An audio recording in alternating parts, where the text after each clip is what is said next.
Hello everyone, welcome back to the channel. Today I decided to do a bit of a different video. This is the top 5 UFC matchmakings that can actually be made now and in the soon future, like a span of a year and 2 years. First one, we've got Amanda Nunes versus Henry Cejudo, two double champions from different divisions. Triple C. He has the golden medal as well from wrestling. Nah, I'm just joking, guys. Of course, we ain't gonna make a woman versus man in a UFC fight. That's crazy. In an MMA fight, a man always has the advantage against the woman. Many people will say a woman can beat Cejudo. I don't think so. We heard that about Ronda Rousey before. So moving on to the second one, this is a legit one. Nate Diaz versus Ferguson can be made in both welterweight division or the lightweight division. I would love this fight. Two pressure fighters, two fighters that are not scared to get punched, two guys that always try to outperform their opponents. They are all on his face all the time. They are like both jiu-jitsu masters from what we've seen so far from the. So this is definitely one that UFC can make and have a massive success. Number 3. We have Khabib versus Tony Ferguson. This one has been made 4 times before, 4 times failed to come into fruition. You have to make this happen at some point. I don't know, Dana doesn't want it. It seems like it. Of course, I like Dana. He's a very strong businessman. For some reason, it never happens though, and they have to put pressure now. Announce it. Well, when is it happening? Early 2020, December of 2019. Has to happen. Happen. Ferguson very good on the ground. Khabib very good on the ground. Ferguson the pressure fighter. He'll go forward against Khabib. Has to happen. I don't know why they're not making it happen. Next one we've got Gaethje versus Khabib. I put this in a matter of 1-2 my fights that has to happen. This is the second top 4. Gaethje, very good wrestler. He just came up from a win against a very tough opponent, Cerrone. How I believe this fight can go. Gaethje is the type of guy that goes forward again. Pressure fighter. You need to pressure Khabib, you need to make the octagon yours. And also Gaethje is a very good known wrestler. He can put up his skills against Khabib. Try to stop his takedowns. He spoke about it after his fight in the past weekend. He said, in wrestling you have to put your weight forward. When the other guy's wrestler tries to take you down, you should not take a back step, you should go forward. But what does Khabib do to push you forward? To push you backwards? He's putting his chin down, he's throwing uppercuts and hooks. He has that stiff jab, but that's mostly when he wants to strike. Gaethje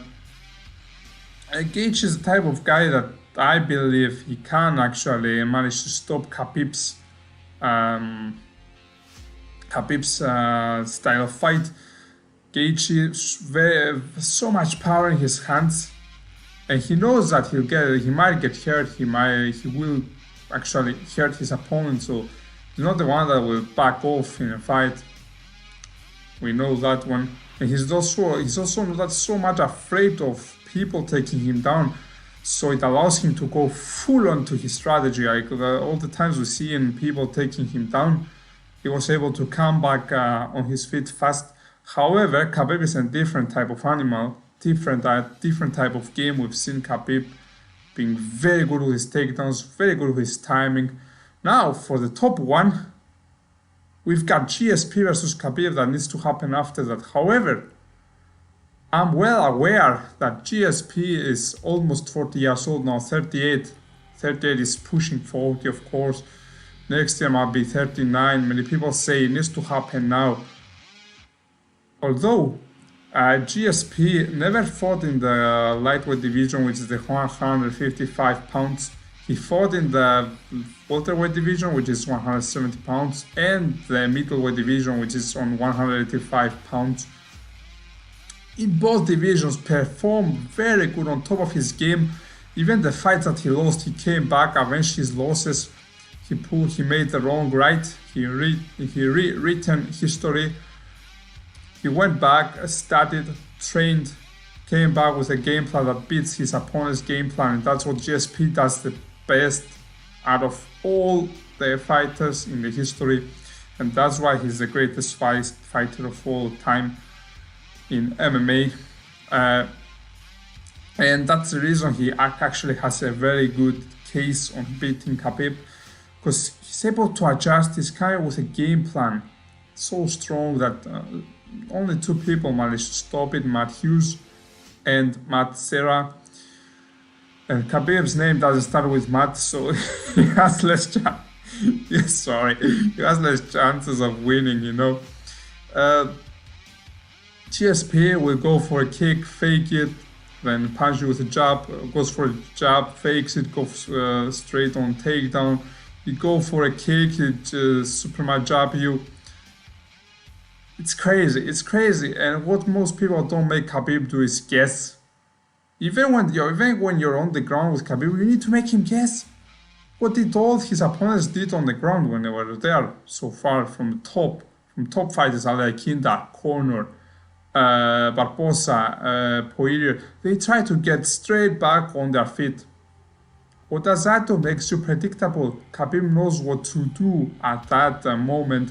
He knows I have to keep this guy down. This guy only tries to stand up again. So what do? I have one thing to do, keep him on the ground. That's my job. Why don't give him options? Why you don't try to fight from the ground? Try to put him in submissions, fake them. Fake something. Try to put him in submission, but fake it. Then it's try to strike with elbows straight away. Then after the elbows, try to stand up. Mix it up. Don't give him a straight up mindset that will say, hey, I'm on the ground, all my opponents just try to stand up, all I have to do is defend that. And that was GSP does very best. He makes his opponent guess. If the fight is 3 rounds, he'll make you guess for 3 rounds. If the fight is 5 rounds, he'll make you guess for 5 rounds. And that's if he doesn't finish you. Of course, he's GSP, I'm very great time, no doubt. But yeah, guys, this is a top 5. I have so much more fights that I want to make videos about. Of course, if this perform good, even if it doesn't perform, I don't give a shit. If it doesn't perform, I will still do a second part of this one. Stay tuned for tomorrow. This week I will put out another 2 or 3 videos. One will be for Conor. What do I think about the current Conor's position? Then I'll move on, do the Yair versus Jeremy Stephens fight prediction on UFC 3. Then I'll do the pre-fight and the post-fight video. So yeah, guys, thank you so much for watching. This idea came from my good friend Volkan, so credits to him for this idea for the dream fights.